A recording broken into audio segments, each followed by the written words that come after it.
Before we get started with the freeholder debate, there's a few other people that came in here that we'd like to recognize. Assemblyman Anthony Bucco is here. Former Assemblyman Dick Heyman, I know, is here somewhere, right there, somewhere. Our freeholders, David Scapicchio and John Krickus was here. And the Mayor Bob Davis of Chester, I know, is here. And our mayor, Rob Greenbaum from Mount Olive, could not make it. He did send a text over to apologize. County. If elected or re-elected, will you continue to support a 0% tax increase? If so, what specific programs will you cut? I am obviously for lower taxes, being fiscally conservative. However,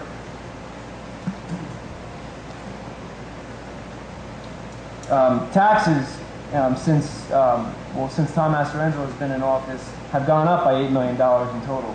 And since 2007, they've gone up by $32 million. Now you can look at that from 2010 to 2013 on sheet 9, on this same budget right here that I've been reading through.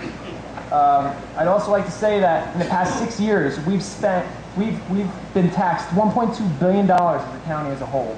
I mean, and most people, I've knocked on their doors and they don't even know what our county representatives do. Do you really feel like you've gotten $1.2 billion worth of service out of your county representatives? Because I don't. The majority of property taxes support education. Do you support the consolidation of schools into a county-wide district in order to save on administrative and purchasing costs? I think that shared services should be a voluntary thing at a local level and never mandated from higher levels of government. The towns know better than anybody else. And, you know, I'd love to assist as a freeholder. However, my decision wouldn't be as important as the municipality itself. The municipality is the decision that stands. We need to start bringing back authority to the municipalities and not allowing the state government or even the county government to make decisions for the towns themselves. These representatives know better than anybody, and they're elected by the local people and the public. Point out that there was mention of bigger government forcing smaller government to do things. I recognize a lot of faces in this crowd, some mayors, council people, and we've had them all down to the freeholder office. And I don't think one elected official in this county would say that the county freeholders are forcing anything down their throats. It's a good working relationship to try to deliver shared services and work together. Lower government, middle government, state government, working together to try to get things done to the betterment of the people of Morris County. Candidate Hart, any rebuttal? Yes, I'd like to say that, well, one initiative I'd like to see happen is actually the budget proposals be done before they're approved. Right now, all the mayors basically get like a 15-minute proposal and then it's approved. And then they come back and propose it 6 months later. Riverdale hasn't even been proposed the budget. They haven't even been proposed the budget. And I'm expecting that our freeholders to do that very soon. The next question. The county has approximately 21,000 acres of land that has been preserved through the county trust. Do you support further acquisitions of land, and what is your position on the county tax for open space? We'll begin with freeholder Cabana. And well, the referendum so old, I wasn't even of legal age to vote when it came out. I mean, I'd like to see another referendum come around one of these days. However, I do promote a 0% tax. There's $95 million in the account at the moment, as well as 25% of land is restricted by the government in Morris County. 25% is restricted for our future. That 25% is no longer tax revenue. Our 75% of us, private homeowners, make up for that 25% in tax revenue. Also, I'd like to add that only 3 towns have actually gotten more than they put into open space. Everybody else is in the negatives on it. So I don't see a benefit there as well. I'd also like to say that there's a property in Montville where we paid $1.8 million for an area that was flood hazardous, had wetlands and high tension wires in the only buildable area. We paid $1.8 million for this with 3-year-old appraisals. No bank in the whole country would ever give a mortgage for a 3-year-old appraisal. I think it's being done irresponsibly, and this is another idea of a government program that, in my opinion, has lots of faults. And the closest thing to eternal life on this earth is another government program. Yeah, I definitely support a decrease in the open space tax, and you know, I'd like to see another referendum out there now that people are more educated about the program. Please comment on the county's decision to participate in state and regional planning efforts. If you are currently a freeholder and voted to participate, why did you participate? We'll begin with Freeholder Master Angelo. Sure. You're asking in regards to the HUD? What did you say? Did you say HUD or did you say anything? The question which was presented to me is a general question about the county's decision to participate in state and regional planning efforts. You can address specific planning efforts in your answer if you want. Okay. We do sit on the NJTPA, or we participate with the NJTPA, and through the NJTPA we do receive a number of dollars for our roads, our bridges throughout the county.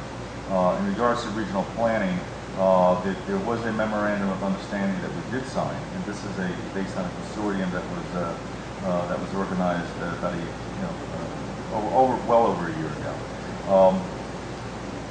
And our position was to have a seat at the table to see what type of planning or what type of actions that consortium was looking to take.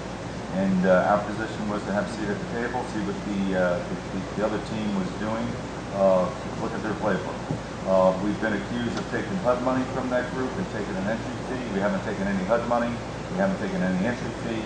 And that's basically where it stands. I mean, who's in favor of having urban development in Morris County?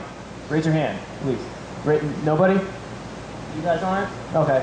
Why would you sign this, really? I mean, Warren County didn't sign it, and you say it's, you get money for roads and services, but is it worth the cost of urban development in Morris County? I mean, in every way, this is larger government, and it's the regional planning coming in and making decisions on where to put these, where to issue these grants. I mean, it takes away control from our local politicians and from our local municipalities. It's absolutely wrong in every way. And if you don't have principles, you would think twice about, you might think about signing this if you didn't have the principles to back it up. But fortunately, I stand by the Constitution, and this is far off from it. Candidate DeHart, any rebuttal? Yeah, in my opinion, it's a very passive leadership. And I think that we need officials that will take a stand and are willing to take a stand. And I am willing to do that. I would never sign this. Ever. I've read through it, I would never sign it. I might be one of 6 that didn't sign it, or two of 5, hopefully. But at the same time, it shouldn't be signed, and it's passive leadership, it's larger government. I don't agree with it. That's it. Thank you. Looks like we have time for one question from the audience. We get a rebuttal? Oh, I'm sorry. I apologize. No, we just went through rebuttal. Yeah, you went through. That was a rebuttal. We went all 4 answered, and then all 4 rebuttal. I got a rebuttal. Okay. We'll do one question from the audience and then move on to closing statements. And we'll begin with Freeholder Cabana. Do you think the Improvement Authority should issue bonds to low-income housing and private companies? Authority allows us, as he said, to leverage our AAA bond rating to provide infrastructure projects, to provide all sorts of projects that are necessary for municipalities, Board of Education's type of infrastructure projects, and other things as well. Candidate DeHart. These bonds normally mature in 10 years. The Improvement Authority was created in 2002.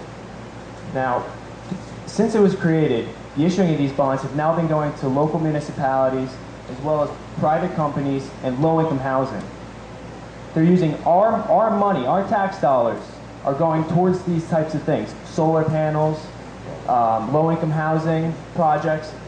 I mean, the issuing of these bonds just create political incentive in any way. It should be done more in a private manner, as well as we're risking Moody's AAA bond rating. And there's a lot of challenges here. Modest declines in equalized value, weaker economically sensitive revenues in previous years, and the list goes on. So we are really risking ourselves. These issuing these bonds have doubled.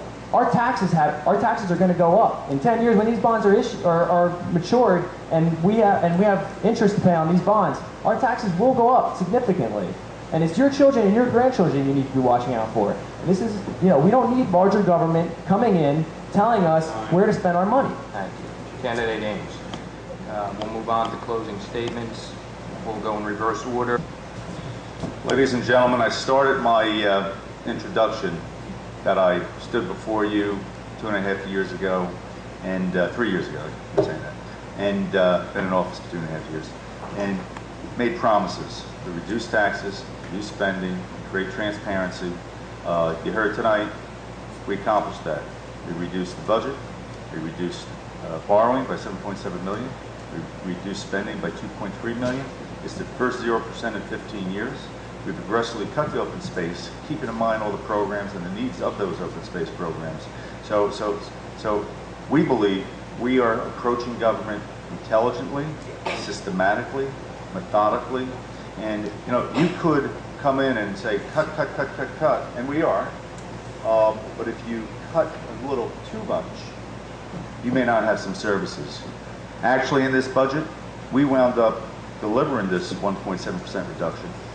And if you think about it, we could have went up to 2%. We could have sat back, put our legs up on the table, leaned back like this, and said, let's raise taxes 2%. We swung it the other way, almost a 4% swing the other way. That took a lot of work, that took a lot of time. I've kept my promises. I've kept my promises with my running mates. I'm proud to be running with my running mates, and I hope I have your support. Thank you. Last thing I wanted to add. The services, we didn't cut any services. Thank you.